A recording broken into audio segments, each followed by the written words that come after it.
It was good. You know, we had a lot of good moments and bad moments, but we learned a lot, and I think we did a really good job overall. And I like where we're at right now. How many different places did you play? I think 3 or 4. How do you think Go ahead. how do you think the secondary held up in the scrimmage as a whole? We actually did a really good job. You know, usually the first scrimmage as a secondary, we allow a whole bunch of big plays and stuff like that. Just because we haven't been working together in a game situation.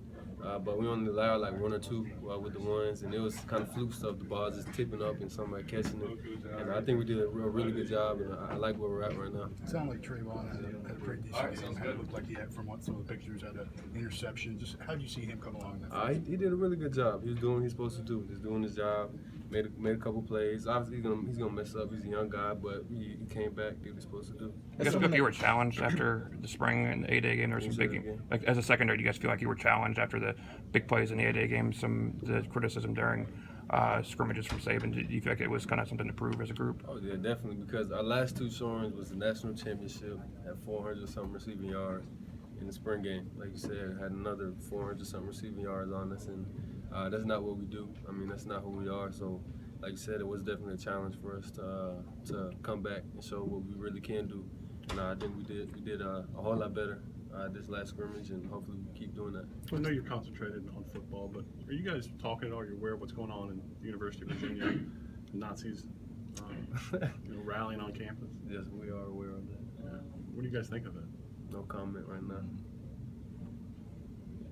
Back to Trayvon, you're a guy that's bouncing around in a bunch of different positions. He's a guy that's trying to kind of master that cornerback. Do you give him any advice about kind of breaking into a position?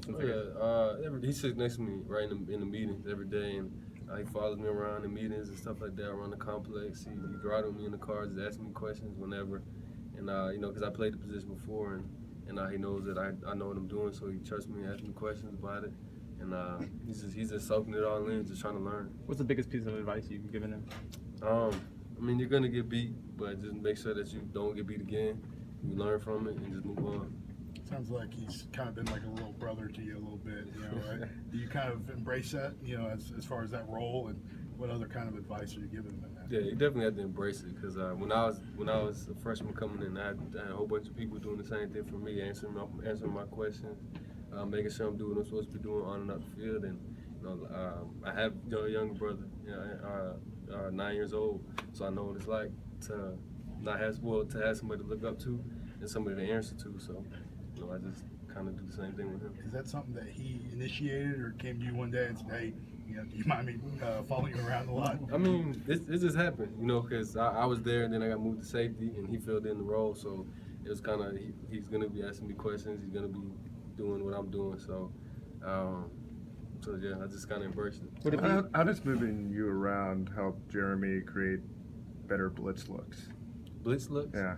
I mean, for blitz looks, it allows me to come off the edge or come through the middle, and you really don't know where it's coming from, because we can disguise it a whole lot better when you have a defensive back instead of a linebacker disguising, because it looks like I'm a cover, then I can go and blitz and stuff like that. And if you have a linebacker, he's just sitting in the box, he might come. So I think that's one way. Has Trayvon been moving around as well with you, or is he just staying at corner? He's been staying at corner. Is it ideal for him to kind of, get that corner position and have you move back to safety, since he's, I mean, whatever's the best look we're gonna have out there. So. How are you seeing Ronnie Harrison grow as a player since you guys got here together? He's definitely been stepping up big time the last couple of months. He's been growing on and off the field, and he's matured a whole lot. And obviously he's been dominating out there on the field, just hitting people, smashing people, and doing what he does. Has he been talking about that Florida State game? What was that? Has he been talking about that Florida State game being a foul? Everybody's been talking about it. Is he sort of the enforcer of the secondary? He's a big hitter. Say it again. Is he sort of the enforcer of the secondary? He's one The of the enforcer? Big hitters. Yeah. We're all enforcers. All the older guys are enforcers. Whenever we see somebody not doing what they're supposed to do, we're gonna make sure that we correct it. Minkah, how does the freshman receiver Devontae Smith look during fall camp, and what do you like about his game and what he brings to the table? A lot of freshman receivers are doing a great job. I can't give specific details or nothing like that, but with him, he's a very fast guy, and I like the way he looks. What do you remember about Trayvon when he was a wide receiver? What I remember about him? He's a really good receiver. I remember when they first switched him, I kind of didn't know why they did it, because he was doing a good job at receiver, and he's the athlete, so he could do both. You talked about moving around a lot. Does that change your leadership responsibilities? I mean, we've talked about at the safety, you're kind of making a lot of calls.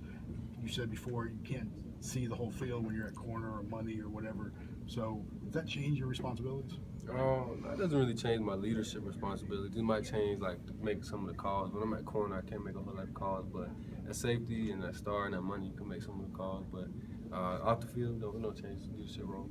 Couple more. How have you seen Deontay Thompson develop as a player, and what kind of role can he have this year? He's been doing a really good job. He's been taking some reps with us with the ones, and he's been learning off the field, watching extra film, doing extra technique stuff on the weekends, just trying to improve on himself. And I think he's been doing a really good job for us. How was yesterday going through Squad Sunday and going to church as a whole team? It's good just doing stuff like that. I mean, we do a lot of things off the field as a team together, or just with the position-specific groups. So doing something like that, going to church and hearing the great message was pretty cool. What about you specifically, getting the Charlie Compton Award? What did that mean to you? And it's a huge honor, just winning an award like that. Charlie Compton was a great man, and being able to be compared to him is a blessing. What's that leadership group been like, you and Bradley and several others, the leadership council?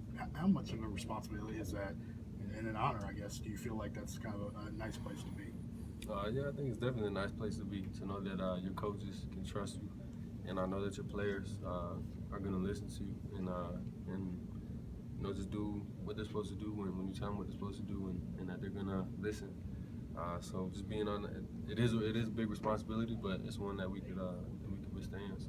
Because Nick basically looks to y'all a lot, and for interactions, whether it's off the field issues or whatever. How much is that kind of relationship with Nick to kind of, he does depend on you for some of that kind of stuff, right? Yeah, he does. He'll bring us in, when something happens. So ask us what we think we should do, and we'll tell him. So he kind of does lean on us a little bit because he doesn't want to bear all the weight, but he's the head guy, so he has to have people to trust and be able to help him out.